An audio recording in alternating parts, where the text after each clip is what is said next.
A crise no esporte olímpico do Brasil foi assunto aqui no Esporte Espetacular nos últimos 3 domingos. Nossa série de reportagens falou sobre a queda nos investimentos que já afetam nossos atletas, sobre a estrutura de poder das confederações e também o mau uso de dinheiro público por essas mesmas confederações. Apresentamos os problemas e hoje, na última reportagem da série, vamos ouvir soluções. 5 propostas para melhorar o esporte brasileiro.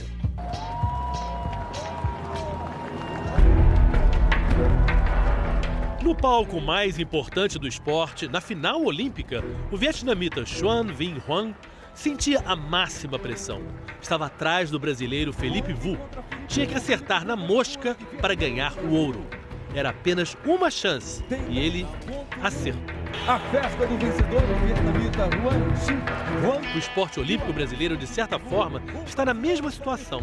Não pode mais errar. Com pouco dinheiro, agora, cada real tem que acertar o alvo. Tem que ser gasto na modalidade, no atleta, na estrutura e na competição mais corretos. O investimento tem que dar retorno. Mas será que as confederações e as entidades que organizam tudo isso estão em condições de fazer bem esse trabalho? Depois de 3 episódios onde mostramos problemas, pedimos para que pessoas envolvidas com o esporte pensassem em soluções. E chegamos a 5 propostas. A primeira, maior troca de experiências. Para se evitar que cada um invente sua própria roda e não se desperdice boas ideias, é necessário um projeto comum. Todos stakeholders, todos os players desse negócio sentem como se fosse um conclave. Nós vamos sentar aqui, vai sentar todo mundo, televisões serão convidadas, jornais, etc. Vamos organizar tudo isso e só vai sair daqui na hora que nós tivermos um plano estratégico para cada modalidade. Só que tempo é algo que um atleta não tem. A preparação para Tóquio é um processo longo. Não se faz um medalhista no fim do segundo tempo.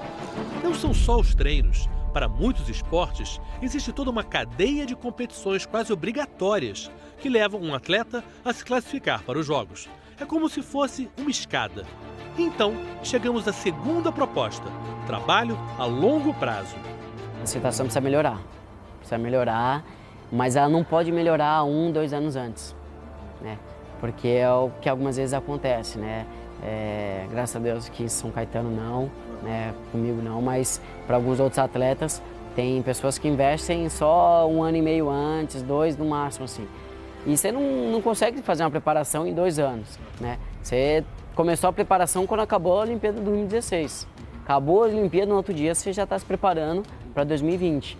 Eu vejo muito as empresas privadas ajudando no último ano. E isso é muito ruim para o atleta, porque a gente não tem como negar um patrocínio no último ano olímpico, é claro, a gente não pode abrir mão disso, mas a gente fica com aquele sentimento, poxa, se eu tivesse isso no ciclo olímpico inteiro, eu teria conseguido muito mais coisa, eu teria conseguido me dedicar mais, conseguiria ter ido competir mais.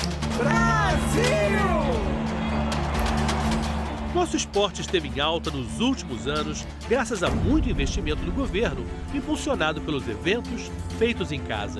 Eram 6 fontes, 6 torneiras de dinheiro público, irrigando um sistema controlado por entidades privadas, que se mostraram pouco eficientes. É verdade que o número de medalhas aumentou, mas a um custo alto e principalmente insustentável nos tempos que correm. A bola agora está com o governo, com a sociedade. Dar dinheiro para quem? E em que condições? Isso passa por decisões no Congresso. E aí vem a terceira proposta: cobrar do governo. Se você colocar hoje mais dinheiro, muito mais dinheiro, triplicar, quadruplicar a quantidade de recursos, os problemas vão continuar ocorrendo, porque não está organizado. Depois de uma Olimpíada, como aconteceu aqui no Brasil, muitas crianças se espelharam não só nos ídolos brasileiros, como nos ídolos estrangeiros que vieram para cá, que esteve presente, que a criança pôde até presenciar e assistir ao vivo. Ela quer ser igual, aí você manda ela para onde? Não existe. Então, tem uma coisa assim, confederações têm os seus problemas, têm os seus defeitos, mas também nós precisamos ter uma política esportiva melhor através do nosso Ministério do Esporte. Eu acho que o único que pode mudar esse cenário é o governo federal. não independe de leis. E como ele injeta recursos em todas essas confederações, só o governo federal poderia fechar a torneira e exigir mudanças, porque, na verdade, o maior interessado em tudo isso é o governo federal, porque assim, o que o COB não se preocupa, o governo federal deveria se preocupar. Então, mais pessoas praticando esporte significa menos gastos com saúde. Mais crianças fora da rua praticando esporte é muito menor taxa de criminalidade de uma cidade, por aí vai. Então, me parece que essa conta só vai fechar no dia que o governo federal tomar as rédeas de toda essa bagunça que virou o esporte olímpico nacional. São muitas críticas, várias ideias, mas é bem mais fácil se unir no protesto do que na proposta.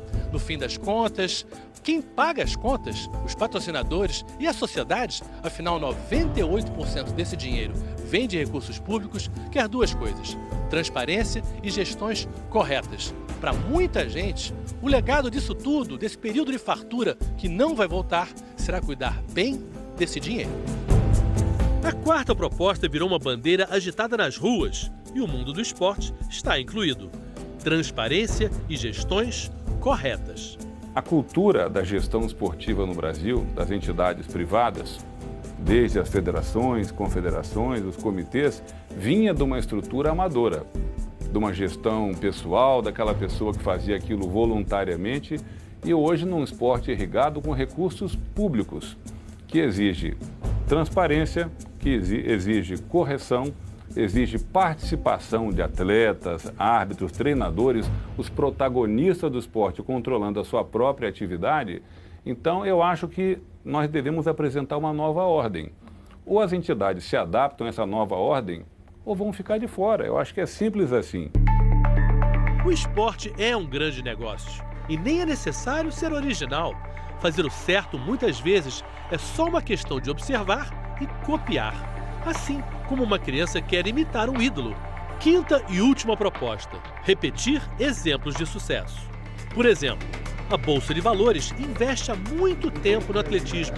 Mantém 57 atletas. É bem mais do que uma boa ação. E nós estamos juntos com nossos atletas nos dois momentos. Quando ele ganha e quando ele perde. E quando ele perde, a gente vai dizer, olha, é um longo prazo. Você está perdendo aqui, mas a gente investe. Até porque, você falou bem no começo, né? Quer dizer, tem tudo a ver com o negócio de bolsas também. O fato da bolsa dar embaixo no momento não significa talvez nada, assim como quando ela está em alta. É o movimento, a dinâmica que faz sentido. Né? Pelo menos algumas coisas positivas se mantiveram.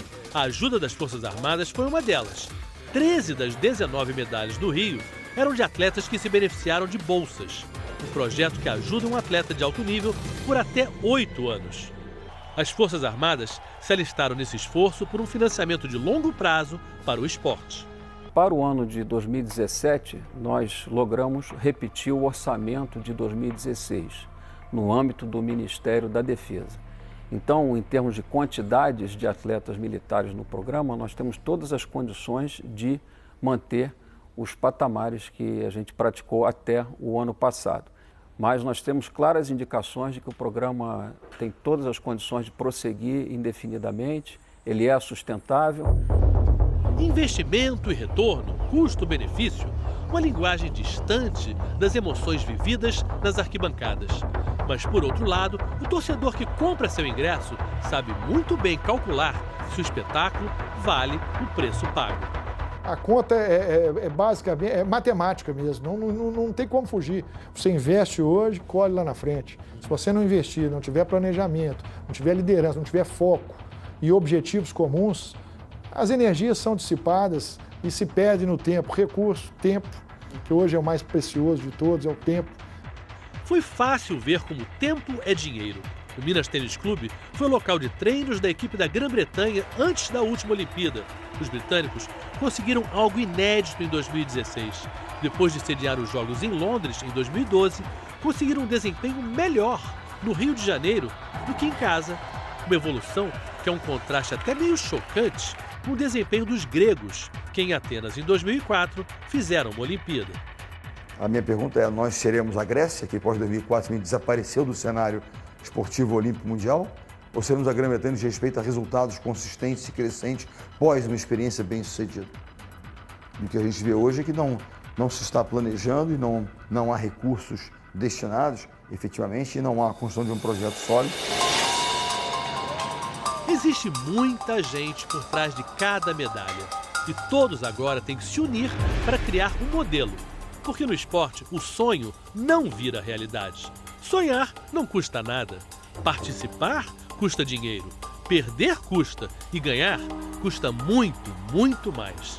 Não é o sonho, é o trabalho que vira realidade. Cada dia, durante semanas, meses, anos, de treinos, erros, contusões, derrotas, um longo caminho até a vitória, até um pódio. A Olimpíada de Tóquio pode mostrar a importância do esporte para o brasileiro. Quanto a gente quer gastar em algo que começa como um brinquedo e vai crescendo até ocupar o coração e a emoção de todo o país.